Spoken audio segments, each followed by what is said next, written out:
Hallo, kennst du mich? Mein Name ist Jasmin. Nachts, wenn du schläfst, stehe ich in der Ecke und beobachte dich. Ich beobachte dich schon sehr lange.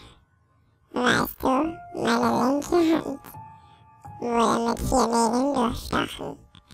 An meiner rechten Hand fehlen 2 Finger. Als ich 10 Jahre alt war, rammte mir mein Vater ein Metallrohr in den Bauch. Meine Haut ist verkohlt und mein rechter Fuß wurde mit einer Säge zerfetzt. Ich bin mir sicher, du fragst mich, warum ich dir das erzähle. Nun, du bist mein nächstes Opfer und du wirst leiden. Ich werde dich fesseln und deine Organe einzeln ausziehen.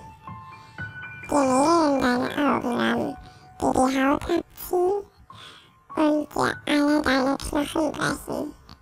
Du wirst leiden. Und wir fangen auch gleich an mit dem Spaß.